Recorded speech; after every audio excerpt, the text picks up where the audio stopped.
His check on stories we're following for you on Robert Hood Radio. Sharon Selectman Dale Jones, quoting now, "I'm livid," has quit the GOP following the insurrection in Washington, D.C. In a story by Ruth Epstein in this morning's Republican American, expressing deep disgust with the current national administration, Selectman Dale Jones has quit the Republican Party, is now an unaffiliated voter. Jones, who served on the local Board of Selectmen now for 7 years, said in a news release yesterday he has cringed over the last 4 years as Donald Trump has trashed the office, the Constitution, and democracy in general. Quote, "I'm now livid. It's beyond disgusting to me that Trump was willing to prompt insurrection to change the election in his favor because of his infantile, malignant ego can't accept the loss," end quote. Jones also pointed to certain members of the U.S. House of Representatives and Senate for what he says as their hypocritical behavior. Jones, 59, who was a broadcaster at radio station WZBG and started here at WKZE in Sharon many years ago, was quick to note that in making the decision, he's not maligning Republicans in Sharon or the surrounding town. He said he's pleased to serve among those, quote, "honorable, dedicated people," end quote. He'll continue to serve as selectman alongside First Selectman Brent Colley, a Republican, and Selectman Casey Flanagan, a Democrat, with minority representation still intact. Meanwhile, Connecticut senators have called for the removal of President Trump following that riot. The two senators say safety concerns should create a sense of urgency for their Republican colleagues.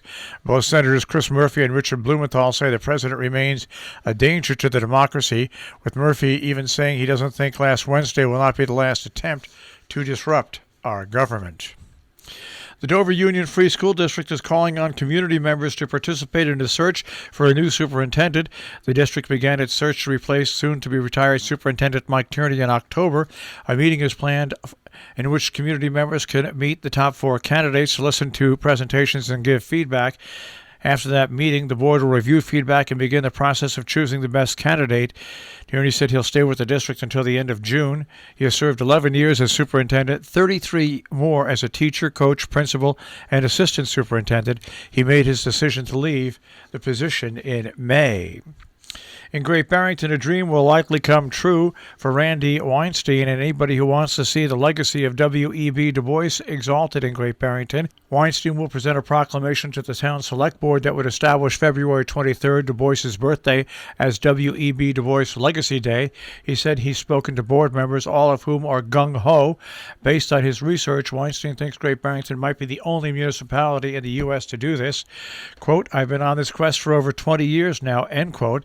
Weinstein is the founder and director of the Du Bois Center in South Main Street, as well as co-chairperson of the town's W.E.B. Du Bois Legacy Committee.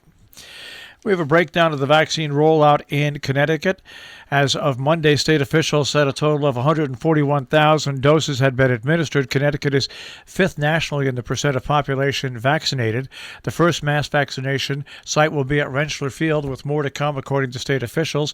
In Phase 1A, it's already underway, with most of the phase being completed, according to Governor Ned Lamont. Phase 1B is looking to enter that sometime in this month.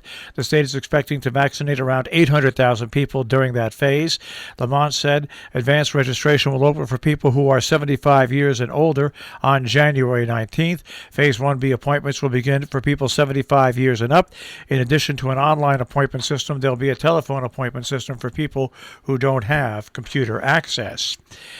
Dutchess County this week plans to open 3 initial COVID-19 vaccine distribution sites. Appointments at the sites are already booked, but more slots could open up in the coming days and weeks. Locations add to a list of places at which qualified recipients can receive doses of the vaccine, which include local hospitals and state-run locations in surrounding counties. 3 county-wide sites will be open from 10 to 4 by appointment only. Opening up on Wednesday, Dutchess County Behavioral and Community Health in Poughkeepsie. Opening on Friday, the former J.C. Penney at the Poughkeepsie Galleria. And opening this Saturday, the Dover Middle School and High School on Route 22 in Dover Plains.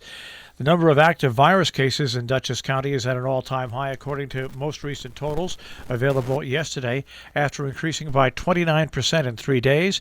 January is on pace to become the most deadly month the county has faced since the pandemic began. State capitals throughout the nation are beefing up security Amid new safety concerns, SWAT teams and extra police officers and several legislatures convened amid heightened safety concerns following the attack on the U.S. Capitol. Hours after the protections began, the FBI issued bulletins warning for plans for armed protests in all 50 state capitals and in Washington ahead of President-elect Joe Biden's inauguration on January 20th. So meetings coming up in our region today. In Sheffield, the Board of Health has their virtual meeting. That's at 2 o'clock. In Sharon, the Board of Selectmen have a meeting scheduled for 3 o'clock.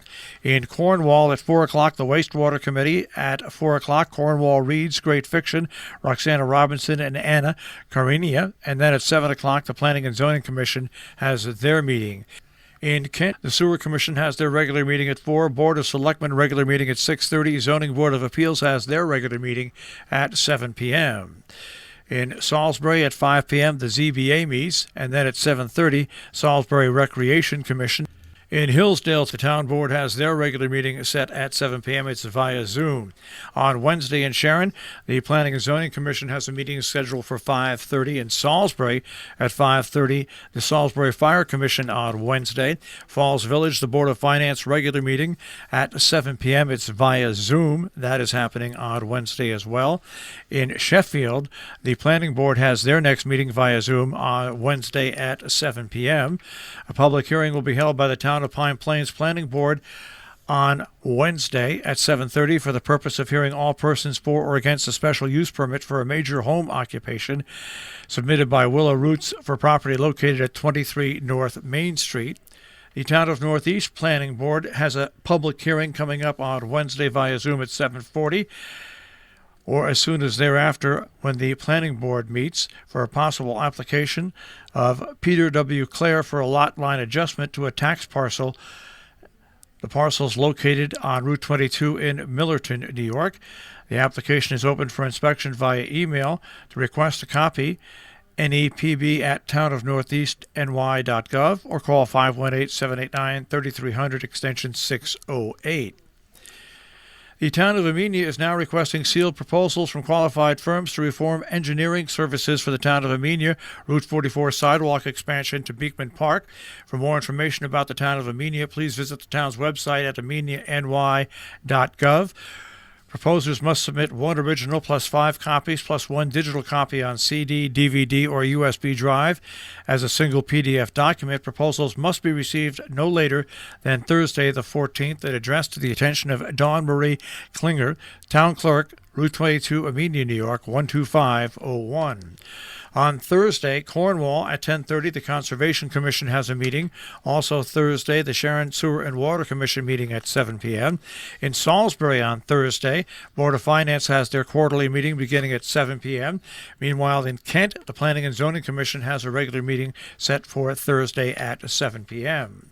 Our business brief is underwritten by Morgans at the Interlaken, interlakenin.com, also on Facebook, and you'll find them also on Instagram, and Salisbury Bank, salisburybank.com. The Dow Jones Industrial Average will start off today at 31,008.69, the Nasdaq at 13,036.43, and the S&P 500 at 3799.61. We'll take a look at the tri-state forecast. That comes your way in just a few moments.